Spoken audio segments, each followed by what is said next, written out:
Bonjour à tous, chers spectateurs. Cela faisait longtemps que Sovelmash n'avait pas publié de vidéo.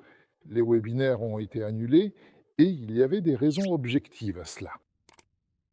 En ce jour particulier, j'aimerais vraiment prendre le temps de vous raconter une histoire passionnante. C'est l'histoire de la création de la meuleuse d'angle. C'est l'histoire de la création de la meuleuse d'angle tout à fait unique, qui a été initialement développée à l'initiative de la société SPP. Puis l'intégralité du processus de développement a été transférée et finalement réalisée avec succès au sein des ateliers de chez Sovelmash. Nous sommes actuellement dans une pièce où se trouve toute une panoplie d'équipements de tests spécialisés. Et dans ce cas précis, il s'agit d'un banc de vibration. Sur ce banc de vibration est solidement fixée une meuleuse d'angle qui a été soumise à des essais destructifs. Si elle résiste à ces contraintes, cela signifie concrètement qu'elle ne se cassera pas. En revanche, si elle ne résiste pas, cela veut dire tout simplement qu'elle est totalement détruite. Cette machine a été conçue et assemblée en grande partie selon des technologies artisanales traditionnelles. Certaines pièces spécifiques, comme par exemple le réducteur de vitesse et cette poignée de commande, étaient d'origine chinoise, tandis que les éléments en plastique ont été fabriqués à l'aide de moules sur mesure commandés par la société Sovelmash. Quant à l'intérieur de l'appareil, le moteur asynchrone à haut rendement et le contrôleur électronique ont été entièrement développés et produits ici même, dans nos locaux. Cette machine a été rigoureusement testée non seulement pour résister aux vibrations, mais elle se trouve aussi ici, dans une chambre particulièrement intéressante. Il s'agit d'une chambre à poussière spécialisée. On y place les différents appareils en plein fonctionnement pour l'essai. Voici précisément comment s'effectue le branchement technique. Tout l'équipement est alimenté de cette manière précise. La machine fonctionne désormais parfaitement pendant toute la durée du test. Il y a un accessoire intéressant pour essuyer la vitre. On passe ici et là, ça s'enlève. On vérifie ainsi à quel point la machine supporte ce traitement. Et ce n'est pas seulement pour la meuleuse d'angle, hein, mais pour tout autre appareil. Voilà, ce test est maintenant officiellement terminé. 4 heures. Tout cela, ce ne sont que des technologies artisanales de garage qui ont été réalisées ici. 4 heures. Maintenant, nous allons vous montrer en détail sur quel type d'équipement tout cela a été fait. 4 heures. Et alors, que se passe-t-il ensuite? Peut-on vraiment utiliser une simple technologie de garage? 4 heures. Découper au laser, verser de l'aluminium fondu chauffé dans une tasse. 4 heures. Voilà toutes ces technologies rudimentaires avec lesquelles on ne peut aller nulle part, ni sur le marché mondial, ni nulle part ailleurs. 4 heures. C'est même franchement risible d'imaginer présenter cela à de grandes entreprises pour une production en série. 4 heures. Ce n'est absolument pas adapté. Il faut impérativement une technologie industrielle qui permette de produire cela en très grande série. Eh bien, par exemple, nous disposons également d'un tout autre type d'équipement supplémentaire situé juste ici, à l'arrière. Nous allons maintenant prendre le temps de vous le montrer en détail. Il s'agit ici de la presse industrielle. Pour que vous puissiez bien comprendre qu'elle est parfaitement en état de marche, je vais même prendre un instant pour l'allumer devant vous. Vous voyez, absolument tous les voyants se sont allumés. J'appuie sur le bouton, mise en route du chauffage, activation des plaques thermiques, levée automatique des plaques. Comme vous pouvez le constater, tout cela fonctionne absolument parfaitement. Mais alors, qu'est-ce que c'est que cette imposante machine? Eh bien, c'est une machine assez simple. Elle s'appelle plus précisément un vulcanisateur. Et vous vous demandez sûrement à quoi sert-elle au juste? En fait, elle sert principalement à fabriquer diverses pièces spécifiques pour la meuleuse d'angle. Et juste ici, sur cette grande table de travail, sont disposées avec soin de nombreuses matrices, dans lesquelles on fabrique, à l'échelle industrielle, les pièces nécessaires, disons, pour la production. Regardez bien ici, par exemple, cette pièce spécifique sert à maintenir fermement en place les condensateurs, tandis que celle-ci sert à fixer solidement le contrôleur dans le boîtier de la meuleuse d'angle, c'est-à-dire directement à l'intérieur des poignées de l'outil. Et sachant qu'il y a précisément 4 de ces amortisseurs par appareil, en principe, le remplissage complet de l'intégralité de cette plaque de moulage fournit assez d'amortisseurs pour couvrir largement une journée entière de travail. C'est pourquoi tous ces volumes ont été réalisés. Et maintenant, cet équipement reste inutilisé. Pourquoi? Parce qu'il attend la suite de son travail, ses prochaines pièces, ses matrices. Ici, on voit un système de chauffage. Là, encore des matrices posées là aussi. Un placard entier en est rempli. Ce chauffage chauffe le caoutchouc pour garantir la qualité. Cette technologie dépasse de loin le cadre d'un garage. Bien sûr, on pourrait le faire dans un garage, mais 2 machines comme celle-ci n'y tiendraient pas. Continuons la visite. En principe, nous faisions tout cela à la main, mais maintenant on procède d'une manière totalement différente, avec une autre technologie. Voici l'une des opérations technologiques présentées ici. Ce que vous voyez ici n'est rien d'autre qu'un tambour de polissage rempli de grenailles. Mais alors vous vous demandez peut-être à quoi cela peut bien servir? C'est essentiel pour éviter d'avoir à enlever manuellement les bavures et autres petits défauts une fois que le traitement initial des pièces est terminé. Nous les polissons de cette manière pour un résultat parfait. Allons-y. Continuons maintenant la visite pour découvrir la suite de nos installations.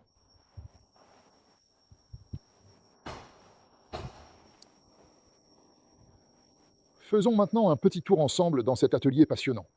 4 heures, afin de voir de nos propres yeux que tout cela est bien vivant et que tout fonctionne parfaitement. 4 heures. Et voici, juste devant nous, nous pouvons observer ces petits tambours rotatifs. 4 heures. Il faut savoir que dans ces tambours, il n'y a absolument rien d'autre que du ruban en acier électrotechnique de haute qualité. 4 heures. Le voici, il est juste ici. 4 heures. Nous en avons de différentes largeurs pour fabriquer diverses pièces spécifiques. 4 heures. Ce ruban est ensuite chargé avec soin dans cette machine imposante pour la suite du processus. Passons peut-être par ici, de ce côté-ci. Regarde, c'est une ancienne presse. On peut s'approcher un peu plus par ici pour mieux voir? Sacha, est-ce que tu peux allumer la lumière, s'il te plaît? Cette machine de presse industrielle ultra rapide effectue en continu un rythme impressionnant de 16 frappes par seconde. La vitesse se règle à partir d'ici. Et le ruban est chargé ici. Là-bas, il y a le rouleau. Il est chargé et vient ici pour être traité. À la sortie, juste ici, les pièces finies sortent par cette fente. Dans cette situation bien particulière, 4 heures, nous parlons ici de segments spécifiques, 4 heures, mais dans d'autres circonstances, 4 heures, le stator et le rotor sont déjà entièrement finalisés et prêts à l'emploi. 4 heures, ainsi, une durée de 16 secondes est nécessaire pour fabriquer chaque stator ou chaque rotor. Ce n'est plus le temps qu'on passe à découper au laser. Il est plus nécessaire d'assembler à partir de plaques, de souder sur un mandrin et de traiter ensuite. C'est déjà prêt à l'emploi. Ici, sur l'étagère, vous pouvez voir un grand nombre d'outillages divers. On voit bien qu'ils sont protégés de la poussière. Voilà, il y en a ici, là-bas aussi. D'ailleurs, voici aussi un morceau de ruban. Il s'agit ici d'un outillage industriel spécifique qui permet de fabriquer des pièces de précision pour la meuleuse d'angle. Et ce n'est plus du tout un simple petit garage de bricolage. C'est cet outillage de pointe, cet équipement spécialisé, qui permet de produire des composants essentiels pour la meuleuse d'angle, tout en maintenant un coût de revient extrêmement minimal et compétitif. Et cela se fait de manière très productive. Il est tout à fait possible de les fabriquer en grande série, et si le besoin s'en fait sentir, avec le volume d'équipement et de commandes nécessaires, on peut en produire des milliers d'unités. Là, on peut dire que c'est déjà du travail très sérieux. Nous arrivons maintenant à l'étape cruciale du moulage. Voici une machine de moulage sous pression de haute précision. En l'occurrence, elle est actuellement équipée d'un outillage de moule spécifique conçu pour couler la bride du réducteur de la meuleuse d'angle. Et si l'opérateur veut bien nous le montrer, on peut regarder par là. 4 heures, juste de ce côté-ci. 4 heures. Vous voyez ce qu'il y a là-bas? Ce sont des rotors de moteurs, tout juste sortis de la presse et fraîchement coulés. Alors ici, vous pouvez voir, il est écrit souvenir. Pourquoi? Parce que la qualité n'est pas satisfaisante. Ce sont donc des souvenirs. Et voici, en principe, à quoi ressemble le rotor lorsqu'il sort de notre machine de moulage. Toutes les 16 secondes, une pièce comme celle-ci sort. C'est une étape vraiment très sérieuse. 4 heures. Une fois que nous arrivons à l'état fini, le processus continue. Ensuite, on insère délicatement ces pièces dans la machine, 4 par 4, et on obtient finalement ces moulages précis. 4 heures. Ce n'est encore qu'une ébauche préliminaire qui doit impérativement être usinée par la suite. 4 heures. Ce n'est plus du tout du simple bricolage, les gars. C'est devenu une technologie extrêmement sérieuse. 4 heures. Une technologie de pointe qui n'a absolument rien à envier ni à l'Europe, ni même à la Chine. 4 heures. C'est désormais notre propre technologie à nous, notre produit national à nous, dont nous pouvons être fiers. Si on compare les méthodes, je vais vous montrer précisément comment on réalisait les moulages auparavant. Regardez bien, là, c'est vraiment serré. Vous voyez, les moulages sont bien en place dans ce qu'on appelle le moule en coquille. Et dans ce moule spécifique, on coulait 4 lots différents à la fois. On obtenait ainsi 2 moulages complets, comme celui-ci, chaque jour. À titre de comparaison directe, ici, en l'espace de seulement 2 minutes, on obtient 4 pièces moulées de haute qualité. Cela fait donc une pièce toutes les 30 secondes environ, ce qui est tout à fait comparable à la productivité habituelle d'une presse industrielle. Ces deux machines performantes nous permettent ainsi d'obtenir des rotors moulés parfaitement prêts à l'emploi toutes les 30 secondes, lorsqu'elles fonctionnent en parfaite synchronisation. Là, excusez-moi de le dire, mais c'est vraiment du travail très sérieux. C'est vraiment du matériel extrêmement sérieux. Si avant on faisait des moulages, je vous montre même, ici on voit les carottes qui nécessitaient une retouche, alors que là-bas, comme vous l'avez vu, tout est lisse. À présent, nous allons poursuivre notre progression ensemble afin d'examiner plus en détail la nature précise de ce à quoi ressemblent les différentes étapes qui vont suivre dans ce processus.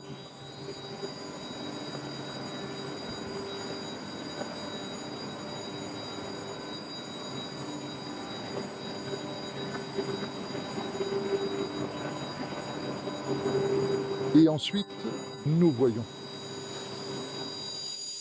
L'ensemble de tout ceci, 4 heures, est entièrement effectué sur cette machine.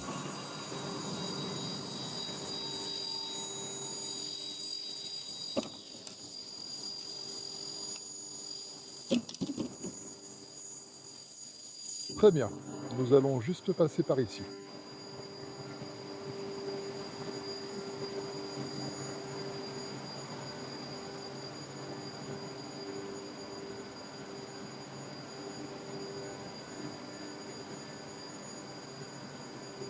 Veuillez entrer par ici, 4 heures, et venez jeter un coup d'œil. 4 heures. Entrez donc, s'il vous plaît. Il y a quelque temps de cela, 4 heures, bien avant l'étape de l'emboutissage, nous nous occupions de la préparation des paquets sur ces lasers. 4 heures. À l'époque, combien pouvions-nous réellement en assembler par jour? 4 heures? On en comptait peut-être 2, 3 ou tout au plus 4 par journée de travail. Mais aujourd'hui, grâce à l'installation de ce tout nouvel équipement, nous sommes désormais capables d'en produire des milliers. Afin d'obtenir une découpe de haute qualité et très précise, nous disposons ici d'un équipement spécifique. Il s'agit d'un générateur d'azote qui extrait directement l'azote de l'air ambiant, un gaz que nous utilisons ensuite pour nos opérations. Et maintenant, si nous empruntions ce chemin ensemble, 4 heures.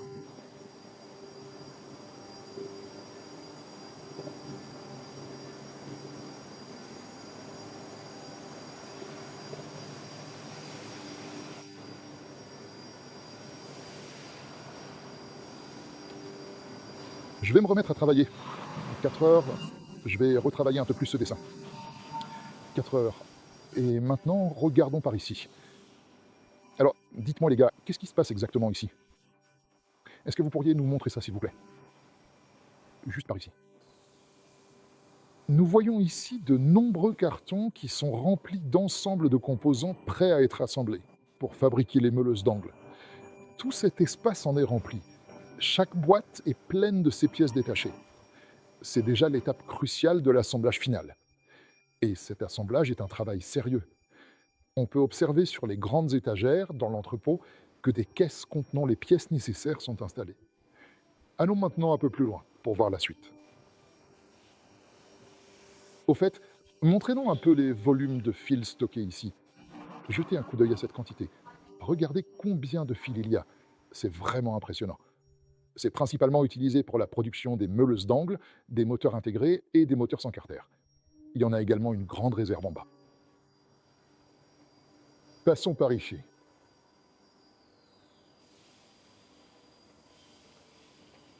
Si vous regardez, vous voyez, ce sont tous des carters de réducteurs pour les meuleuses d'angle. Nous poursuivons maintenant.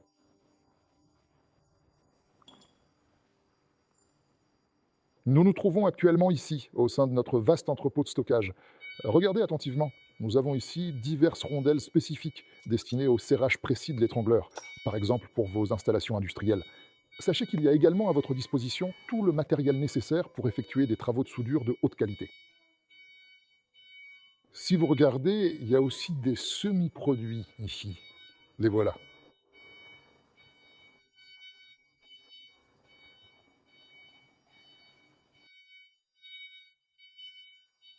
Le dépôt des meuleuses est toujours là-bas? Ouvre-le, s'il te plaît. Voilà. Je sors ça. Une petite caisse. C'est ce qu'on vient de voir. Ce sont des ébauches. À présent, Marina va nous ouvrir les portes d'un tout nouvel entrepôt. Ici, nous pouvons voir des rotors, plus précisément des ébauches de rotors, qui seront ensuite montés sur les arbres et passeront par une étape finale de finition. Très bien, allons-y. Examinons cela ensemble.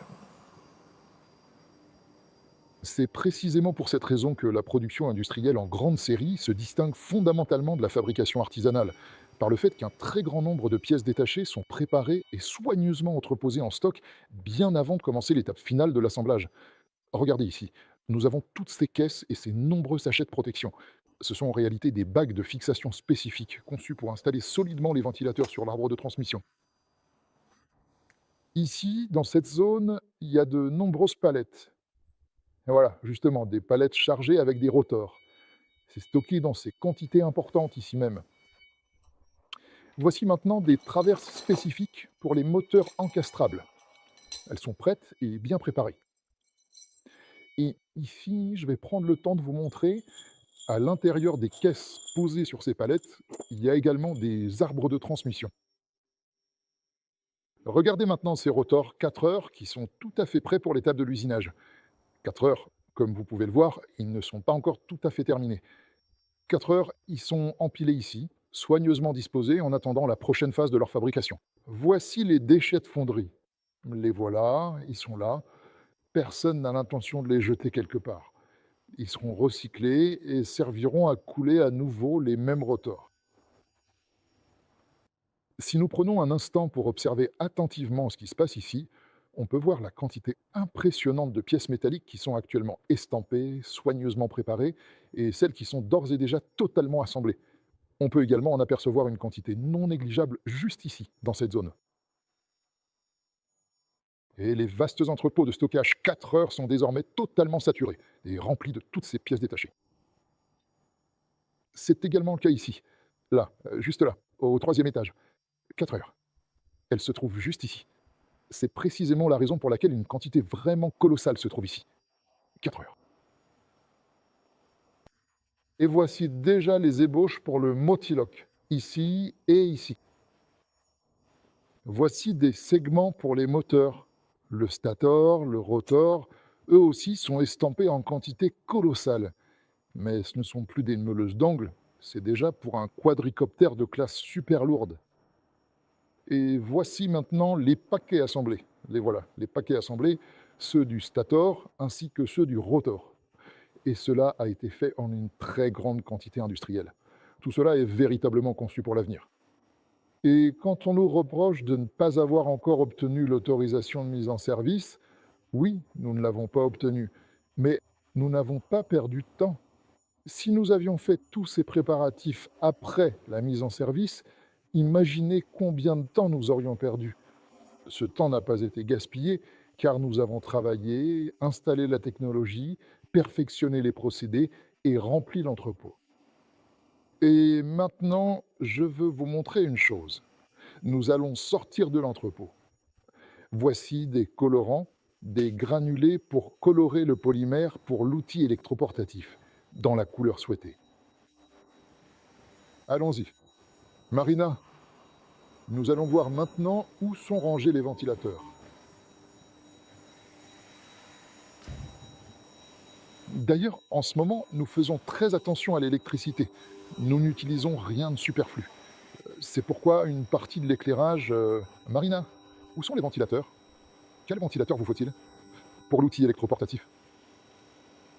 Les Vénus? Oui, c'est entendu. Bon, allons-y. Notre guide Marina va maintenant nous présenter les hélices directement. Voilà, montre-nous s'il te plaît. Voici les hélices, voici les poignées.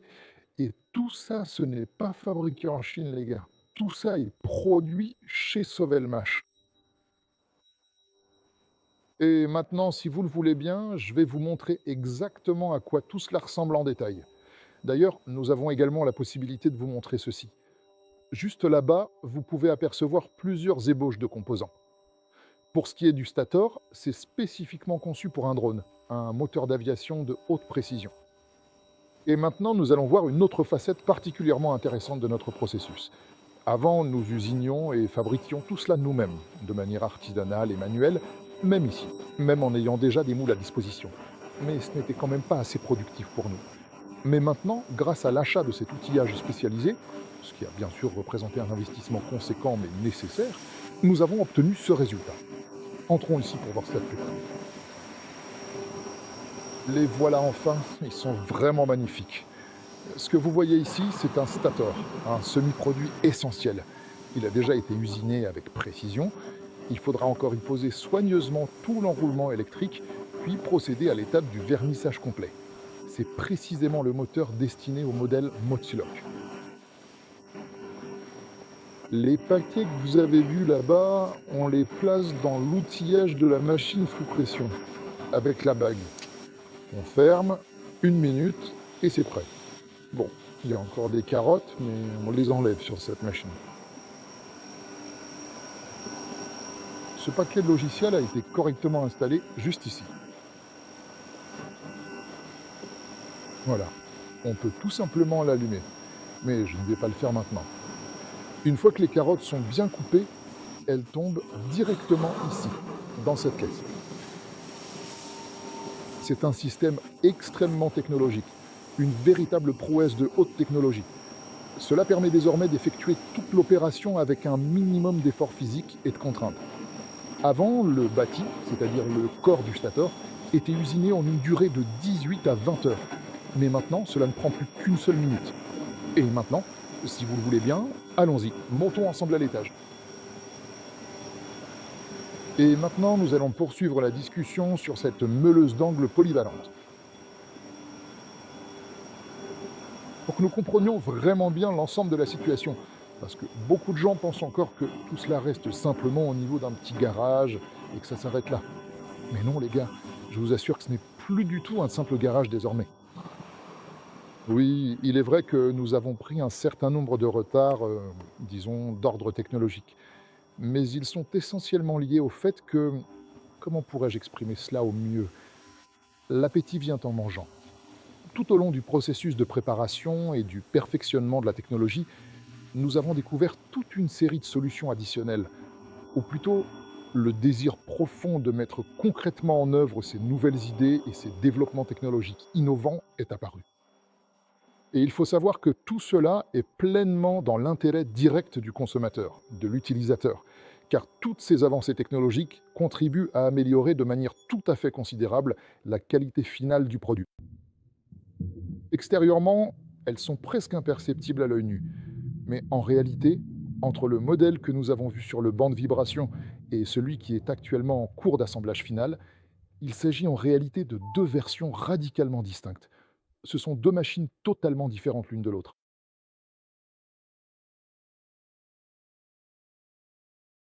Ici, pour que vous compreniez bien que l'éclairage fonctionne parfaitement, je vais prendre le temps de l'allumer tout spécialement, pour m'assurer qu'il n'y ait absolument aucune réclamation ultérieure.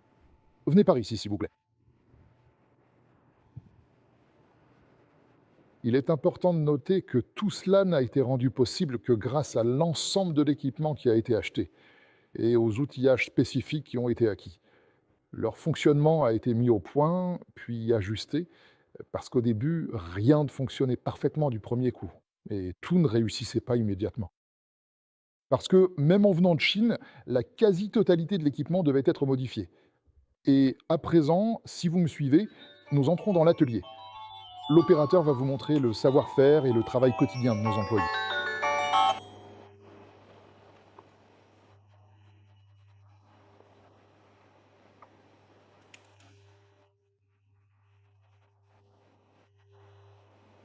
Hein.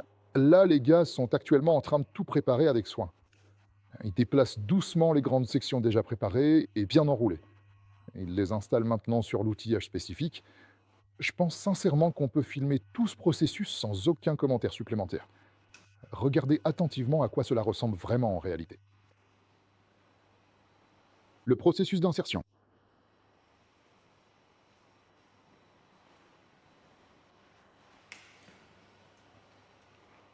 Au fait, pendant que Dima procède à l'insertion, je vous montre. Voici le noyau, fabriqué et embouti.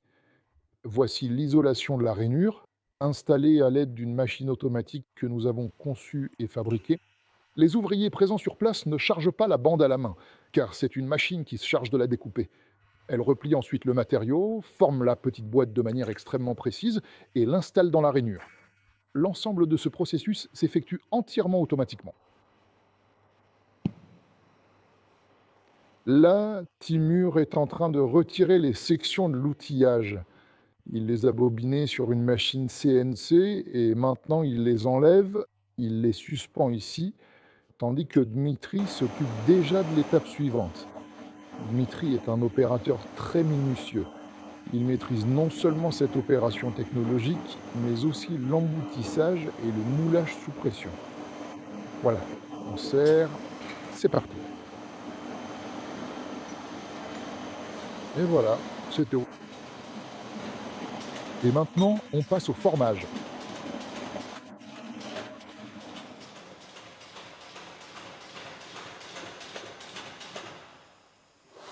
Là-bas, il y a aussi l'isolation des rainures. Bon, il faudra corriger certaines choses, il y a quelques défauts.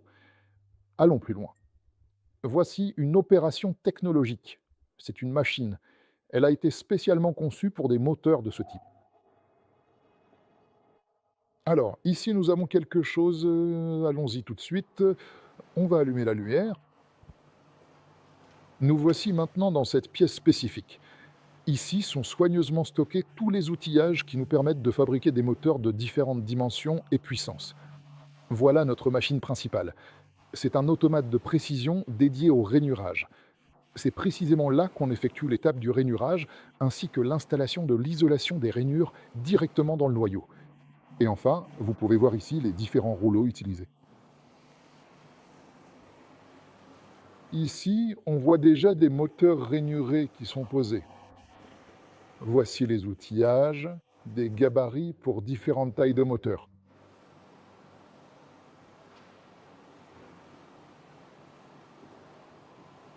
Voici les nombreux stators qui sont actuellement en attente de traitement dans notre atelier. Et si vous regardez là-haut, vous en verrez également d'autres. Il est important de noter que ceux-ci sont précisément étiquetés comme ayant été entièrement conçus et fabriqués au sein même des installations de Sovelmash. Et voici maintenant la machine spécifique que nous utilisons, sur laquelle on prend et on installe avec soin un grand rouleau de matériaux isolants de haute qualité, qu'on découpe ensuite en plusieurs bandes de la largeur précise et nécessaire pour la fabrication complète du moteur.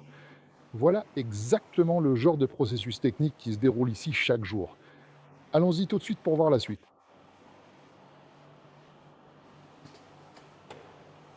Nous quittons maintenant l'extérieur pour pénétrer à l'intérieur de l'atelier de production. Nous effectuons une surveillance constante et rigoureuse des conditions de température ambiante. Nous pouvons confirmer que le climat reste parfaitement stable et normal dans l'ensemble du bâtiment. Ce que vous voyez ici correspond précisément à la zone dédiée aux opérations d'enroulement technique.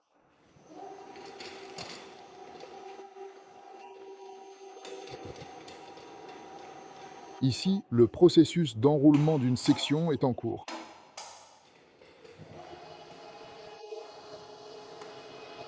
Sur une machine à commande numérique, on enroule les sections de l'enroulement principal de la bobine et sur la seconde, les sections combinées. Elles ne diffèrent que par le diamètre du fil et le nombre de spires. Ici, en principe, nous disposons de 4 très grandes machines industrielles et d'une autre plus petite de précision, ce qui nous permet de fabriquer une quantité extrêmement importante et variée de moteurs chaque jour. C'est pourquoi ici, dans cet espace spécifique, idéalement, si tout était parfaitement déployé, on pourrait installer environ 40 collaborateurs qualifiés pour l'assemblage. Mais toutes ces étapes cruciales restent encore à accomplir après la mise en service effective et le lancement officiel de la production, ainsi que le développement nécessaire des marchés de vente. Tout le travail de fond qui est en cours actuellement permettra d'aboutir concrètement à ce résultat final. Et voici maintenant une machine particulièrement intéressante. Elle est spécifiquement conçue pour l'enroulement des batteries. Actuellement, nous sommes en train de bobiner des bobines de forme parabolique destinées aux contrôleurs de la meuleuse d'angle de précision. C'est un processus technique essentiel pour assurer la performance du matériel. Allons juste plus loin.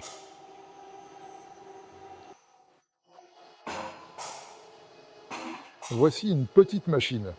Les moteurs sont déjà installés sur le schéma d'assemblage. Les gars les montent ici. On continue.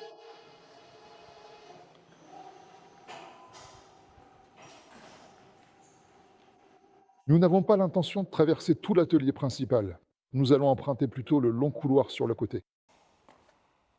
La distinction fondamentale entre l'assemblage unitaire d'un lot spécifique et la production en série réside dans la nécessité absolue de mettre en place et de maintenir un flux parfaitement régulier de pièces détachées pour alimenter la chaîne. Il est impératif de s'assurer qu'il y ait une quantité suffisante de chaque composant individuel, ainsi qu'un stock de réserve stratégique en permanence. Car si jamais il venait à manquer une seule petite rondelle, l'intégralité du processus d'assemblage deviendrait totalement impossible à poursuivre. Nous pouvons prendre le temps d'observer ces opérations de plus près, mais pour l'instant, je vous invite à nous diriger vers cet endroit précis, afin d'entrer à l'intérieur du bâtiment. Voici maintenant l'espace spécifique que nous commençons tout juste et très progressivement à aménager pour nos besoins. C'est précisément ici, dans ce nouvel environnement de travail, que se fera l'étape cruciale de l'assemblage manuel par nos équipes qualifiées. C'est précisément à cet endroit précis que sera réalisé ce que l'on appelle couramment le montage en sortie de chaîne. Et là, juste devant vous, vous pouvez déjà observer les différents moteurs électriques qui sont actuellement en cours d'assemblage, entièrement câblés avec soin, mais qui ne sont toutefois pas encore passés par l'étape cruciale de l'imprégnation finale. Tout cela est en cours. Ici aussi, ce sont des moteurs. Ces éléments sont d'ores et déjà préparés à la bonne longueur. Ils sont désormais prêts pour l'étape de l'imprégnation. Et ici, on voit déjà que le travail progresse de manière significative et que l'organisation globale du processus est en cours.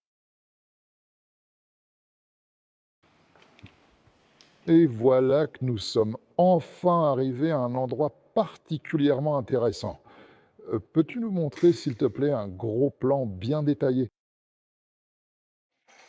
Voici maintenant un aperçu détaillé de ce à quoi ressemble précisément le contrôleur une fois qu'il est entièrement assemblé et correctement installé à l'intérieur de la meuleuse d'angle, avec le stator bien positionné à sa place définitive.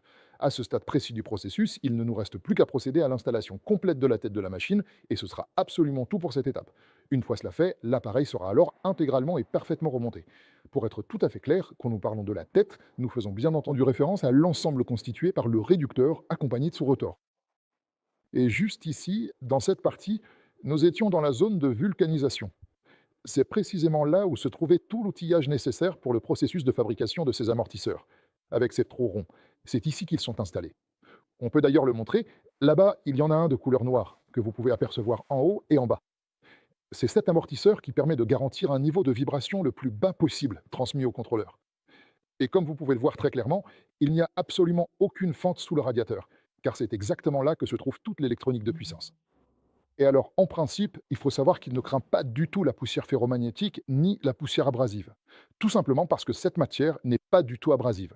C'est un matériau assez semblable au caoutchouc, qui permet de protéger efficacement contre toute forme de pénétration de toutes sortes d'abrasifs nuisibles vers les pièces et vers les extrémités exposées à l'eau. Donc voilà, pour résumer assez globalement, on peut maintenant voir à quoi ressemble précisément le contrôleur.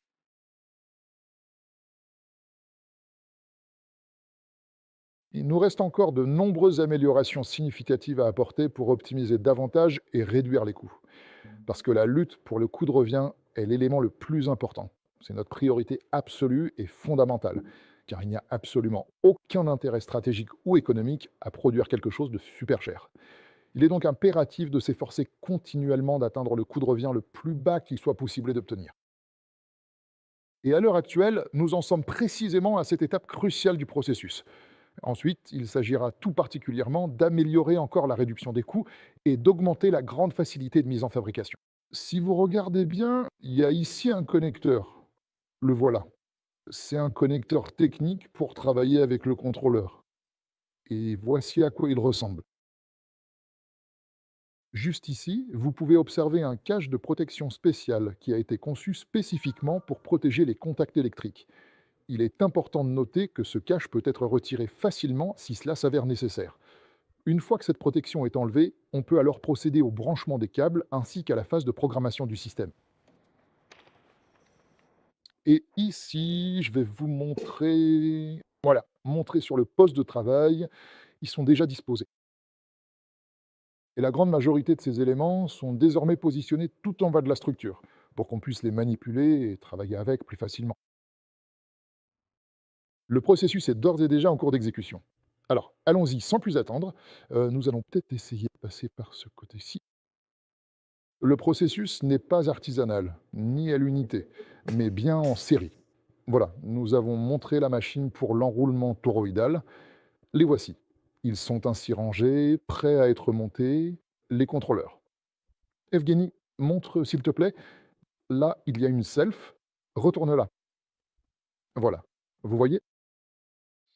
Ce caoutchouc, les amortisseurs, toutes ces pièces, ces rondelles, tout est entièrement fabriqué ici. Nous n'utilisons que la matière première. Tout le reste est fait ici. Les circuits imprimés sont entièrement fabriqués par la société russe Resonit. Le montage en surface ainsi que le montage traversant sont effectués directement ici, au sein de nos propres ateliers. Suivez-moi, allons voir ça de plus près. C'est une ancienne version, mais cela ne change absolument rien au fonctionnement essentiel. C'est précisément la raison pour laquelle des travaux de recherche très sérieux se poursuivent activement à l'heure actuelle, afin de déployer cette technologie innovante partout et de créer des ateliers technologiques spécialisés. En effet, il faut comprendre que la mise en œuvre de ce processus exige énormément de temps, ainsi que des efforts constants, et les ressources requises pour y parvenir s'avèrent être particulièrement considérables. Et nous voici maintenant arrivés à une section particulièrement intéressante de l'usine. Regardez bien, car c'est ici que sont assemblés avec précision les réducteurs que vous avez déjà pu apercevoir. Et juste là, devant vos yeux, voici un rotor entièrement assemblé. Voilà exactement à quoi il ressemble une fois terminé. Vous pouvez constater que c'est un élément très élégant. Il est soigneusement recouvert d'une couche de vernis protecteur pour éviter toute forme d'oxydation à l'avenir. Sur cette ligne de production, vous pouvez déjà observer des carters de moteur entièrement terminés, avec les stators soigneusement intégrés et fixés à l'intérieur. Ce que vous voyez là, c'était en réalité l'ancienne version technique du stator, avant les dernières modifications. Voilà. Au cours du travail, le besoin d'une amélioration s'est fait sentir. Nous l'avons réalisé. En quoi consiste cette amélioration? Ici, il y a un logement spécifique où ce roulement est installé. Au moment où celui-ci finit par tomber en panne, ou pour diverses autres raisons, il commence alors à tourner dans la bague, ce qui finit par endommager l'intégralité de la structure de cette pièce. Par conséquent, reconditionner le stator devient alors une opération qui n'est vraiment pas si simple à réaliser. Voilà comment il est installé. C'est précisément pour cette raison technique majeure qu'il a été décidé d'appliquer une solution très bien connue des réparateurs spécialisés, mais aussi des grands fabricants de moteurs: la mise en place d'une chemise de renfort à l'intérieur du cylindre. Dans ce carter, nous venons installer une douille spécifique. On peut le voir ici, c'est clairement indiqué. On installe une douille comportant une gorge, une rainure, où se trouve un joint torique en caoutchouc, puis le roulement y est inséré. Et ce petit joint en caoutchouc amortit les dilatations thermiques, principalement liées à la chaleur et à l'utilisation. Et surtout, si le roulement tombe en panne, le logement n'est pas endommagé. Ainsi, le service de maintenance peut facilement remplacer le roulement et on obtient une machine prête à l'emploi. Mais pour garantir une qualité optimale, on utilise une telle machine. C'est une machine d'équilibrage. Pour le moment présent de notre production, tout ce que nous parvenons à fabriquer au sein de notre atelier est parfaitement équilibré et stable. Cependant, à l'heure actuelle, nous possédons désormais les connaissances techniques nécessaires pour mettre en place une technologie très avancée qui nous permettrait enfin de nous passer totalement de cette opération manuelle. Nous comprenons désormais avec une grande précision toute la séquence de travail complexe ainsi que la manière exacte de procéder, et ce grâce à l'immense expérience pratique que nous avons acquise au fil des années passées. Et concernant le prochain rotor, Je pense qu'il nécessitera un équilibrage complet. Je l'espère en tout cas, parce que ce n'est pas quelque chose qui s'obtient facilement du premier coup. Notre tout premier objectif était que lors de l'étape du moulage sous pression, la masse de chaque rotor moulé ne diffère pas de plus d'un seul gramme. Ce phénomène technique se produit généralement lorsque des débris se glissent entre les plaques, ce qui entraîne inévitablement une variation de l'épaisseur de l'anneau de court-circuit de quelques fractions de millimètres. Et c'est précisément pour cette raison particulière qu'il y a un écart de masse pouvant aller de manière significative jusqu'à 1 gramme. Et donc, si nous regardons de plus près, en principe, juste après l'étape de l'usinage, parce que si vous avez bien fait attention, ici on ne voit déjà plus du tout de traces résiduelles provenant du processus de moulage, car tous les anneaux ont été usinés de manière précise. Non seulement le paquet de tôle, mais aussi l'ensemble des anneaux. Et à ce stade précis de la fabrication, le déséquilibre est déjà devenu tout à fait minimal. Ensuite, avec l'introduction prochaine d'une toute autre solution technologique innovante, ce déséquilibre résiduel devrait normalement disparaître complètement. Du moins, je l'espère. Et juste ici, on peut voir qu'il y a beaucoup de rotors posés là. Et je tenais à vous montrer ceci. Voici encore d'autres rotors et on voit qu'ils sont bien équilibrés. On voit une petite masse d'équilibrage juste à l'intérieur. Je vais donc les tourner comme ça pour que ce soit bien visible pour vous. Les rotors que vous pouvez apercevoir juste ici sont spécifiquement destinés à être intégrés dans nos futurs moteurs carénés. C'est une toute autre solution technique. Ici, nous avons le plaisir de retrouver Andrei, notre principal assembleur, qui semble déjà un peu fatigué de devoir assembler manuellement toutes nos nouvelles solutions technologiques. Il est actuellement en train de finaliser l'assemblage et chaque jour, nous nous réunissons tous ensemble ici, afin de discuter longuement de la cause de tous ces échecs successifs. Et ici, vous voyez, il y a cette chose. On a usiné, vérifié, regardé s'il y avait des vides, des manques de coulées. Ce genre d'opération est aussi effectué périodiquement pour le contrôle. Et donc, si vous regardez attentivement, il possède déjà ce petit composant que vous voyez juste ici. C'est précisément la tête qui vient s'installer à l'intérieur des moteurs. Comme vous pouvez le constater par vous-même ici, il n'y a absolument aucun collecteur, ni le moindre aimant permanent, même de loin. Parce que si je prends cet outil, on voit bien que rien n'est magnétique du tout. Et avec un équipement technologique vraiment sérieux, en principe, cela coûtera assez économique et abordable à produire en série. Le prix de vente final, c'est bien sûr une autre question, mais pour cela, il faut encore, comme on dit souvent, parvenir à le réaliser concrètement. On voit à l'abondance que les procédés utilisés ne sont pas des technologies de garage. Ici, il y a peu de choses. Pourquoi? Parce qu'après l'assemblage, tout est rapidement transféré à l'entrepôt. Rien ne s'accumule sur les postes de travail. Tout est rangé et part à l'entrepôt. C'est là que se font les inventaires. Sachez que ces poignées-là, que vous voyez, ont également été fabriquées ici même. Elles ont été moulées sur place, on peut bien l'observer à l'œil nu. Il y a eu un assemblage de contrôle et nous avons pris le temps de mener plusieurs expériences. Si je vous montre comment, étape par étape, nous sommes passés de la première à la deuxième, puis enfin à la troisième, vous verrez que les solutions étaient rigoureusement vérifiées à chaque fois. On voit que ça a été fait rapidement.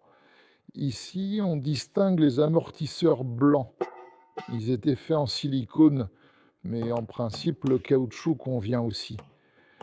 Là, on voit les condensateurs installés pour le correcteur de puissance. Tout cela a été vérifié. C'était un travail extrêmement difficile. Voici donc une autre alternative intéressante. C'est l'une des solutions tout à fait possibles. Comme vous pouvez le constater, si vous avez vu là-bas de nombreux conducteurs soudés, maintenant nous allons effectivement nous éloigner de cela pour passer à une solution comme celle-ci, afin que ce soit beaucoup plus simple et pratique pour les techniciens réparateurs. Ils prennent cet élément spécifique, le placent ici, sauf que c'est directement coulé. Il y aura bien évidemment un enrobage de protection tout autour, mais il pourra ensuite être retiré en toute simplicité par la suite. Au moment d'effectuer le remplacement, on le remet simplement en place, ce qui permet de réduire de manière significative l'ensemble des coûts liés aux réparations, à l'entretien ainsi qu'au service après-vente. Une personne peut même directement depuis son domicile acheter les pièces détachées qui, en principe, seront toutes disponibles sur notre site internet, car tout le kit complet sera mis en vente. Elle pourra ainsi les acheter elle-même et, en principe, sera capable de procéder à la réparation de son équipement en toute autonomie. C'est précisément pour cette raison, chers spectateurs, que des changements radicaux et vraiment fondamentaux sont actuellement en cours, du moins en principe. Et la meuleuse d'angle qui était initialement présentée sur le stand, et celle que vous voyez maintenant devant vous, ce n'est déjà plus du tout la même chose. Oui, nous avons finalement décidé de prendre un mois de délai supplémentaire pour mettre en œuvre l'intégralité des améliorations prévues. André, est-ce que tu as le boîtier avec la douille sous la main? Lequel veux-tu? Celui qui est sans réducteur. Tu veux dire celui sans réducteur? Oui, le Statos est dans le boîtier. Oui, oui, donne-le-moi s'il te plaît. Merci. Ah non, ce n'est pas du tout celui-là. Celui-ci n'a pas encore la douille installée. Avec la douille, n'est-ce pas? D'accord. Nous allons descendre en bas ensemble et je te montrerai tout cela. Pour y parvenir, il a fallu travailler énormément sur l'outillage. Allons-y, nous allons tout regarder attentivement maintenant. Oui, il y a encore pas mal de travail manuel pour l'instant. Tous les processus de fabrication ne sont pas encore totalement déployés et il n'y a pas encore de tel volume de production, car ce sont les toutes premières séries qui sortent de l'usine. Et la première série, c'est exactement 1000 machines. Donc pour l'instant, nous n'osons pas encore mobiliser de ressources humaines supplémentaires. Pourquoi?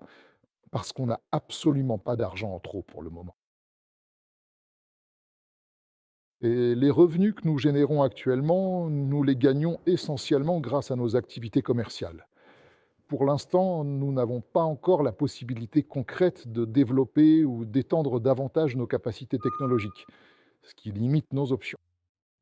Cependant, il est fort regrettable de constater que nous ne sommes pas passés à un modèle de développement de nature intensive, mais plutôt à un développement purement extensif.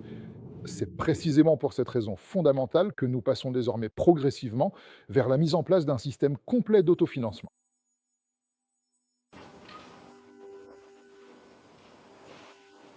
Et maintenant, pour la suite de notre visite, nous revenons aux presses à injection de matière thermoplastique. Je vais essayer de vous montrer en détail l'une des solutions techniques les plus innovantes.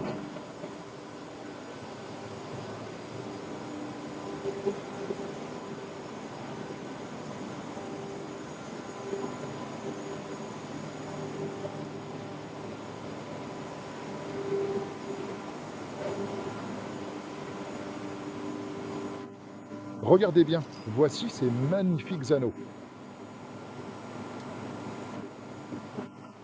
Ces anneaux métalliques spécifiques présentent des rainures circulaires profondes.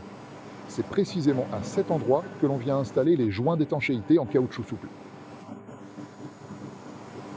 Par la suite, ces anneaux sont soigneusement installés à l'intérieur de cet outillage spécifique de précision. Et voici donc le résultat final que l'on obtient. On peut voir que le logement du roulement est désormais équipé d'une douille spécifique. C'est précisément la raison pour laquelle cette solution permet d'optimiser les performances opérationnelles globales, ainsi que la facilité de maintenance et de réparation de cette meuleuse d'angle. Et il ne serait pas judicieux et encore moins rationnel d'abandonner cette solution. C'est pourquoi même les pièces que nous avons reçues de Chine, qui ont été moulées spécifiquement pour nous avec l'outillage adapté, nous les envoyons désormais systématiquement en retraitement, car il n'y a aucun intérêt stratégique à se contenter d'un résultat moins performant alors qu'une pièce parfaitement prête à l'emploi existe déjà. Oui, nous n'avions aucune garantie que tout se passerait bien, mais tout s'est déroulé comme prévu, et cela fonctionne toujours très bien aujourd'hui. Les machines ont passé avec succès les tests de conformité, le contrôleur veille et agit dans l'intérêt direct des consommateurs. Et ici, on peut observer très clairement ce qui se passe lors du réglage initial de la machine. Comme c'est toujours le cas dans ce genre de processus, il y a inévitablement des déchets de production. Ces résidus de matière sont ensuite envoyés directement dans un broyeur spécifique pour être recyclés avec soin et ajoutés de nouveau au matériau principal. Et c'est ainsi que l'on recommence tout le cycle du moulage. J'aimerais également prendre un instant pour vous montrer autre chose d'important, car nous nous occupons aussi de la fabrication de nos propres outillages. Voici une petite machine compacte et performante que nous avons ici. Il s'agit plus précisément d'une installation à haute fréquence, ou TVCH, avec laquelle nous effectuons quotidiennement divers traitements thermiques. Nous réalisons également des opérations de formage à chaud sur nos matériaux. Et maintenant, je vais prendre un instant pour vous montrer encore une toute dernière chose intéressante. Tout ce que nous entreprenons ici est vraiment très intéressant, mais malheureusement, nous le faisons uniquement en fonction des ressources limitées dont nous disposons actuellement. S'il y a la moindre possibilité d'agir, alors nous le faisons. Et comme vous pouvez sans doute le constater, vous entendez que tout autour de nous fait énormément de bruit. Absolument tout autour de nous bourdonne sans cesse. Je vous invite donc à me suivre par ici.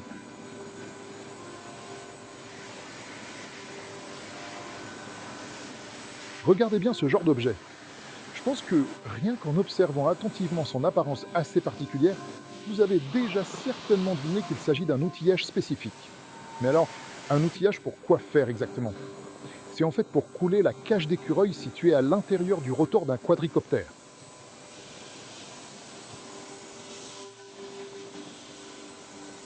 Et maintenant, si vous voulez bien me suivre, nous allons avancer et découvrir ensemble un tout autre aspect, particulièrement intéressant. Le vacarme que vous entendez tout autour de nous, ce sont les nombreuses commandes commerciales qui nous permettent de maintenir notre activité et de subsister convenablement. Voilà, vous voyez, c'est le Motiloc, la solution précédente, celle qui existait avant. Et ça, c'est ce qui est en train d'être assemblé, la nouveauté.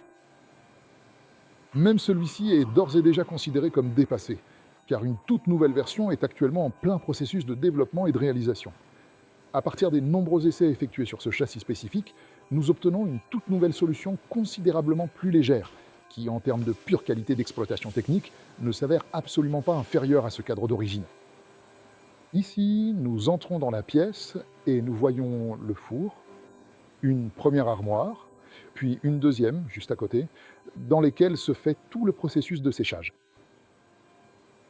Regardez bien, juste là, en ce moment, nous voyons Sergueï qui s'occupe d'enlever les petites gouttes résiduelles sur les stators après l'étape de l'imprégnation, au cas où il en resterait encore quelques-unes. Une fois cette vérification terminée, tout cela est placé dans l'armoire de traitement. Dans un premier temps, tout est séché, puis on passe à la phase de polymérisation. Ici aussi, je peux vous montrer les contrôleurs qui sont actuellement en attente de leur tour pour être coulés dans la résine. Alors, il faut savoir que tout cela, si l'on suit bien le plan initial, c'est ce qui a déjà été coulé ici, dans cette zone précise. Donc, lorsque nous effectuons des processus de mise sous vide beaucoup plus massifs, le coulage ne se fait pas dans la petite machine, mais plutôt dans celle-ci, c'est-à-dire dans l'installation sous vide pour l'imprégnation, du moins pour l'instant. Elle est en réalité assez rarement utilisée. On utilise plutôt ces petits procédés habituels. Tout dépend en fait du volume à traiter. Nous sommes dans une certaine mesure tout à fait préparés et équipés pour gérer de plus grands volumes. Et ici, on peut constater très clairement que nous ne nous contentons pas de rester ici à attendre sans rien faire. Nous sommes en train de nous préparer activement à certains processus de production complexes, ainsi qu'à la mise en service, afin de pouvoir passer sereinement à la phase de production en série. Bon, en principe, je pense vous avoir déjà parlé des points les plus importants de notre visite. J'aurais également beaucoup voulu vous montrer, bien sûr, toute la zone dédiée à l'emballage final, mais en réalité, elle ne change pas grand-chose au processus global, car il s'agit simplement d'une machine spécifique pour couper le matériau d'emballage et d'une autre machine sophistiquée pour l'emballage sous film rétractable. Tout cela est mis en place afin que le consommateur final reçoive notre produit dans un très bel état de présentation et non pas dans des cartons qui seraient malheureusement déchirés ou abîmés durant le transport.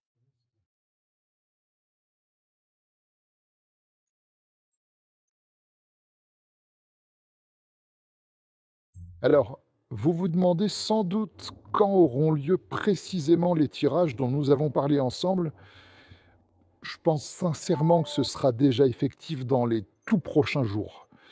Et donc, encore une fois, je tiens vraiment à vous présenter mes excuses les plus sincères. Au plus tard, dès la semaine prochaine, nous commencerons enfin à remplir tous nos engagements concernant les expéditions prévues.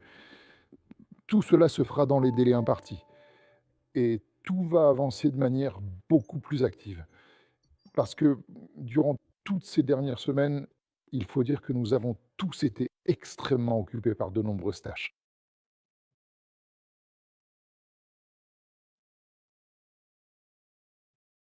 On m'a vraiment très souvent posé la question de savoir exactement dans quel endroit et de quelle manière particulière je mène ma vie au quotidien. Et voici mon bureau de travail.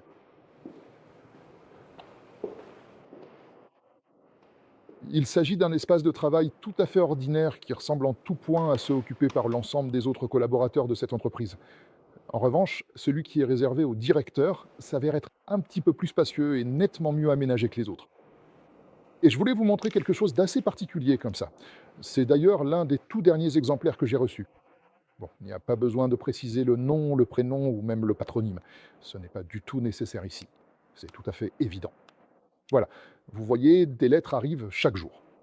Elles arrivent aussi très régulièrement par mail. Je travaille personnellement avec toutes ces demandes. S'il y a un numéro de téléphone indiqué, j'appelle forcément la personne. Voilà, le téléphone est là, juste ici, posé sur mon bureau. Je prends le temps de communiquer aussi bien avec les investisseurs qu'avec toutes les personnes qui manifestent un intérêt ou qui se posent des questions. Mais je vous demanderai de ne pas en abuser, car cela me prend une quantité de temps vraiment considérable.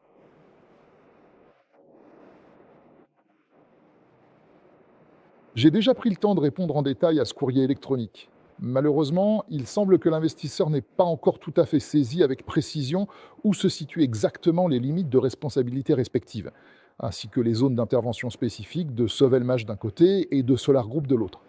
Mais j'ai bon espoir qu'au fur et à mesure que l'ensemble des obligations contractuelles seront dûment remplies par les parties, il finira par comprendre plus clairement comment les choses se passent concrètement sur le terrain. Il est important de souligner que je peux uniquement répondre et prendre des décisions fermes dans le cadre strict des compétences et des prérogatives de la société Sovelmash. Je ne peux en aucun cas me permettre de m'initier directement dans les affaires internes ou les décisions des autres entités, même si la collaboration entre nous reste une collaboration étroite et essentielle pour la réussite du projet. D'ailleurs, je peux tout à fait vous montrer cela. Voici justement le manuel complet, celui que nous mettons également en œuvre actuellement. Ici, si vous regardez attentivement, il y a énormément de schémas techniques. Tous ces schémas ont été vérifiés avec soin, très personnellement par moi-même, car ils ont aussi été entièrement conçus par mes soins. Voilà. Et ils sont absolument tous fonctionnels. Des exemples concrets sont également fournis pour le calcul précis des données concernant les moteurs soviétiques standards de type AIR-4A. Il est tout à fait possible de prendre n'importe lequel de ces moteurs classiques et de le rembobiner entièrement selon cette nouvelle technologie innovante. Vous pouvez d'ailleurs le vérifier très facilement par vous-même. Ils sont largement disponibles sur le marché actuel. Les demandes officielles peuvent être déposées dès maintenant. Et parmi l'ensemble des manuels techniques que nous avons déjà vendus jusqu'à aujourd'hui, absolument personne n'a jamais affirmé Monsieur Dougnov, votre méthode ne fonctionne pas du tout. Mais même le simple fait de vérifier minutieusement 150 schémas techniques sur des moteurs de taille très variée, provenant de nombreux fabricants différents, et d'obtenir enfin un résultat positif, vous pouvez imaginer vous-même l'immense quantité de temps que cela a nécessité. C'est une quantité de temps absolument colossale. Un très grand nombre de personnes ont été activement impliquées dans ce long processus. Beaucoup de gens y ont travaillé. Et certains d'entre eux ne sont malheureusement même plus là aujourd'hui pour voir ce qui se passe enfin. C'est précisément pourquoi il n'est vraiment pas si simple de mettre en œuvre et de réaliser concrètement cette technologie complexe. Et même cet outil que vous pouvez observer juste ici, cette meuleuse d'angle, elle affiche déjà 12 années de service au compteur. Quand nous avons commencé à travailler en étroite collaboration avec la société Interscol, et aujourd'hui, un nombre impressionnant d'années se sont déjà écoulées depuis lors. C'est véritablement un laps de temps que l'on peut qualifier de colossal. Mais d'un autre côté, pour une nouvelle technologie, une technologie absolument inédite, parce qu'il n'existe pas d'équivalent à cette meuleuse d'angle dans le monde. Il y a Bosch, qui coûte 4000 $, mais elle fonctionne à 300 Hz, pas à 600. Et chez eux, l'alimentation est externe, alors que chez nous, elle est intégrée. C'est une technologie totalement différente, un univers complètement à part. C'est pourquoi il n'y a pas encore d'équivalent. Avec le temps, il y en aura. Et nous, au moment où nous étions en train de déambuler dans l'atelier, nous avons remarqué qu'il y avait des boîtiers sur lesquels l'inscription Sovelmash avait été retirée. Pourquoi donc? Parce que ces boîtiers, spécifiquement conçus, vont servir à étudier la question de la production selon le modèle OEM. C'est-à-dire que notre produit sera commercialisé sous la marque d'une autre entreprise ou d'une autre société. Est-ce avantageux pour nous? Est-ce avantageux pour les investisseurs? Oui, c'est avantageux. Parce qu'ici, nous ne pourrons pas réaliser un volume de travail important. Mais si nous attirons de grands fabricants, quelle différence cela fait-il pour nous? Nous percevrons quand même un revenu, un bénéfice sur chaque meuleuse d'angle. C'est dans l'intérêt des entreprises, c'est dans l'intérêt des actionnaires. Et avant tout, ce sont les intérêts des actionnaires qui priment, car les engagements doivent être respectés. Le concept fondamental selon lequel les gens investiraient personnellement leurs propres fonds financiers dans cette technologie et recevraient par la suite un revenu régulier, cette idée n'a absolument jamais été mise de côté, ni abandonnée. Elle a été officiellement annoncée et elle sera bel et bien concrètement mise en œuvre très prochainement. Oui, c'est effectivement une période très difficile, une phase extrêmement complexe et exigeante. Les ressources se font de plus en plus rares, mais c'est justement cela l'économie. C'est cela la concurrence, c'est cela le business. Et c'est aussi pour cette raison précise que notre bagage de connaissances approfondies et notre solide expérience du terrain doivent nous permettre de surmonter toutes ces difficultés. Car il est absolument crucial de bien comprendre et d'intégrer que personne ne cédera jamais sa part du marché sans une excellente raison.